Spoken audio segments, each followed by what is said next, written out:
دنیا ولاړه ده که مزل کوي مزل کوي طالبان مونږ ولاړ یو طالبان تاسو طالبانو د انګلیس د وخت د جنگ معلومات ځان ته وکړئ چې مونږ کله د نن نه 10 کاله مخکې له انګلیس سره جنګ و د مونږ څومره څه رقم ته وسلې وي د دوی څه رقم ته وسلې وي خیر لږ پلټنه بیا 100 کاله بعد مو د امریکایانو سره جنګ سو بیا مونږ طالبانو چې د جنګ بڼه ولا بیا څه رقم ته بیا به تاسو ته معلومات وسي چې هغوی څومره پرمختګ وکړو هماغه انګلیس سره مو جنګ 100 کاله بعد بیا هم هغوی څومره پرمختګ کړی و مونږ څومره ډېر پرمختګ وکړو او علت یې دا د طالبانو ما تاسو ته غاوله ورځ باندې یوه خبره وکړله که غواړئ چې ټولنه مخته بوځئ داسې یو سنګر جوړ کړئ لکه علامه ابوالحسن چې هغه سنګر هم طالبانو دین وي او هم علم وي دا خو مونږ چې زده کوو دا خو دین طالبان دا خو به خود زده کوو خو څوک هم باید زده کوو علم طالبانو چې دا نن تاسې ورته علوم عصري وي یا مباح بله یا مباح نه دي طالبانو دا نن په اسلامي امت فرض قرآن وی واعدوا لهم ما استطعتم من قوه ومن رباط الخيل داسې وسلې جوړې کوي ترهبون به عدو الله وعدوه چې خپل دښمن پې وویروئ کمې وسلې نه طالبانو دښمن ډارېږي داسې بلاستیکي توغندۍ نه ډارېږي طالبانو د کروس توغندۍ نه ډارېږي چې له غږ نه تیز حرکت وکړي طالبانو د دښمن په اهدافو ولګېږي ناست دلته یې که نه شنګای هلته جګېږي څومره خوند وکړي یعنې طالبانو په هغه شپه چې ایرانیانو په تل ابیب باندې توغندي وورول څومره خوند یې وکړ ځکه د اسلام له هدف کول که نه د الله اکبر په نوم باندې څومره یې ولړزو طالبانو اسرائیلو بیرته متقابل برید کله بیا وکړ که موږ درلودلی طالبانو څومره خوند به یې دا اوس او دا یاد ساتئ طالبانو دا به اخرینۍ خبره درته وکړم دا د انسانیت قانون ده الاضعف طعمة للاقوا دا یو قانون هر ضعیف چې چا مړی ده فکر وکړئ د حیواناتو کې فکر وکړئ کوم حیوان خوري د ځان نه قوي که ضعیف کمزوری له ځانه ضعیف طالبانو دا د ژوند قانون ده دنیا کې کم مملکت لاندې کوي استعمار کوي نیسي افغانستان طالبانو یو وارې چا ونیو انګلیس ضعیف و که بیا چا ونیو دا یې اوس یاد ساتئ طالبانو دا منم چې الهي نصرت ته دا منم خو د الله قانون به منې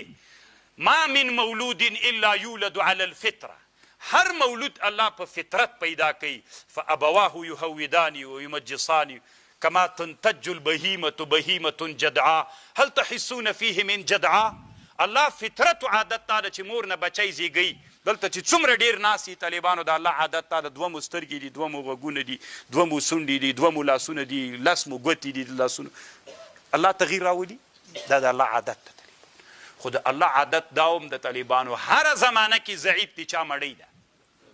مونږ طالبانو نننۍ دنیا ته نه د همسایګانو ته په نسبت ضعیفان یو که قوي مونږ طالبانو په دې سیمې کې چې دا غټ خماران پراته دي خواته چین پروت دی خواته روس پروت دی خواته امریکا بیا پرته ده مونږ طالبانو د لویو خمارانو په مابین کې پراته ضعیفان یو که قوي تاسې خو طالبانو ملایانو خپل کار د طالبانو زم یو ملا یم خو دا راسره یاد ساتئ که موږ په دغه ضعف حالت پاتې سو بل کافر بیا راځي بیا مو خوري لکه وږی سي طالبانو چې خمار وږی سي بیا مو خوري او موږ تیاره ښه مړی یم وي طالبانو څومره ښې خبرې دي دا یاد ساتئ الاضعف طعمة للاقوا څه وخت موږ د دوی له مړیتوب نه وځو موږ دې ته په دې خوشحاله کړي ماته مو کړه بیا یې ماته خو دې کړه خو ته خو دا باندې فکر وکړه چې موږ څومره ووژل سولو څومره تباه سولو څومره بېلارې سولو څومره شاته سولو فرهنګ او بې تاریخ سولو څومره وځورېدلو څومره افغانان مو تیت په ترک سول د دې خو پوښتنه کوه که خبر دا اوس هم چې زه عمان ته تللی یم افغانان بیچارهګان 2 دانې هلته بیړۍ کې ورک سوي خو دا نهنګانو خوړلي وو که څوک وو دا خو د دې پوښتنه خو مو وکړه دا یو حالت د طالبانو موږ څه وخت د دې لویو نهنګانو د غټو ښامارانو له خولو نه خلاصېدی سو چې اقوا وګرځي کو امریکایانو ډېره اراده ایران ته درلودله چې ونیسي خو پوهېده د ایران حالت یې ټول وڅاره امریکایانو په دنیا کې امریکایانو 4 داسې تیارې درلودلې چې هغه تیارې امریکایانو 4 درلودلې اراده یې وکړه چې ایران باندې عملیات وکړي یوه تیاره یې هغه ورولېږله دوی په ذات یې داخله کړه ایرانیانو هغه وویستله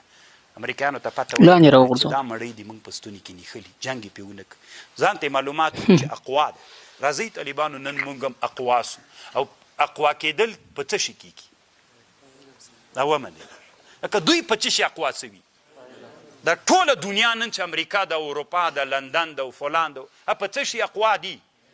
نن چې مونږ ځانونه اقوا نه کړو طالبانو دا یاد ساته یا به مړ یم یا ژوندی بیا به مونږ د یو بل استعمار خوراک یو ځکه د الله عادت ته چې خمار بیا چې وږی سي بیا خوراک کوي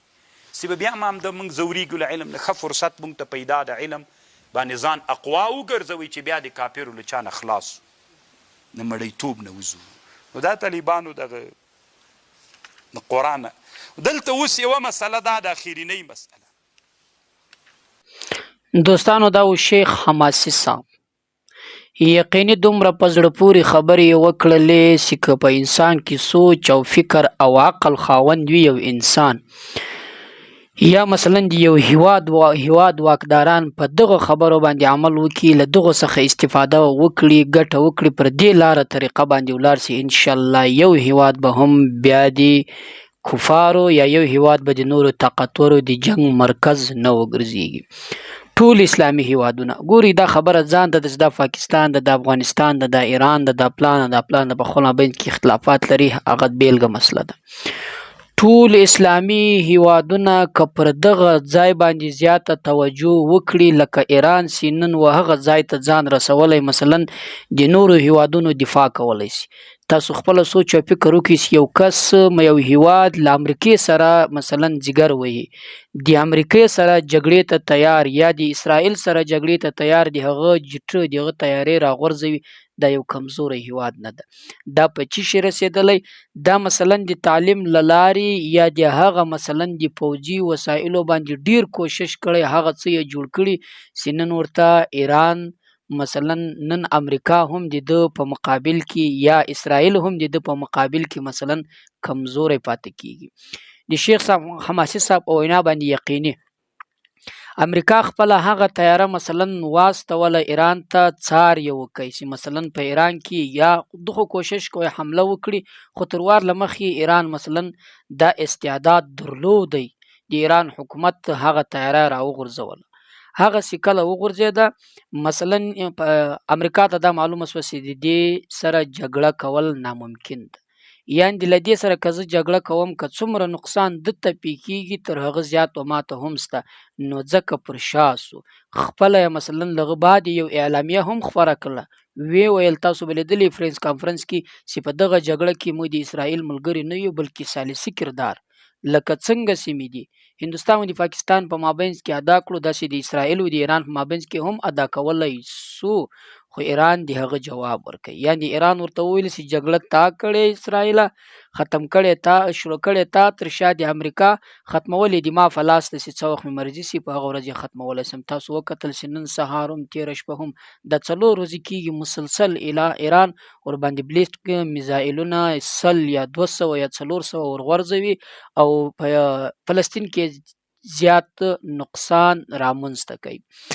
نو مقصد مې د دې ویډیو دا و د دې خبرو مثلا تاسو به پوه سوي یاست د شیخ حماسي صاحب په وینا باندې یقیني هر مسلم هیواد باید پر ټکنالوژي باندې کوشش وکړي هر مسلم هیواد باید د اسلحو پر جوړولو باندې زور وکړي د تعلیم پر کولو عام کولو پوهه راوستلو په خپل هیواد کې د هغه باندې زور وکړي یا مثلا داسې میزایل جوړول یا مثلا داسې تیارې جوړول یا د هیواد یو داسې سیستم جوړول چې د نورو هیوادونو مثلا چې پر دوی باندې تعرض کوي د هغه دفاع وکړي خپل هیواد کنټرول په خپل لاس کې واخلي خود مختاره یا جوړ کړي یقیني افغانستان مثلا د نړۍ په سترګو کې په الحاله یو کمزوری هیواد د سکله ورته پرسي هر هیواد راځي پر افغانستان باندې حمله کوي او افغانستان د جنگ مرکز جوړوي ولی ځکه چې افغانستان سره هغه څه نشته چې له نورو هیوادونو سره مقابله وکړي اوس افخوا دور نه ده نه هغه وختونه چې مثلا د ځمکې جنگ به له تاسو سره یو هیواد کوي تاسو وګورئ د ایران او د اسرائیل تر مابین تقریبا څه کم یا زیات 1400 کیلومتره مځکه پرته د دومره سره لري دي نو دا مثلا په مابینځ کې نور هیوادونه هم دي نو دا جګړه چې کېږي دا د جنګ د مځکې له لارې څخه نه ده اسرائیل هلته فروت له هغه ځای څخه میزایل راغورځوي په ایران کې هغه ځایونه په ټارګټ کوي کوم چې د مقصد ده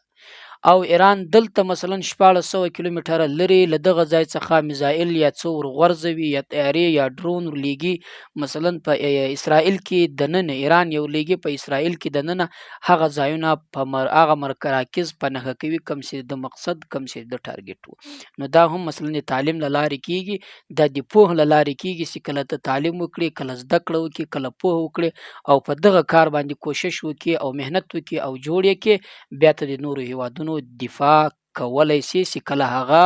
مثلا ستاسو هیواد ته د جګړې یا د اخطار په نظر باندې وګوري، بیا تاسو مثلا د هغه هیواد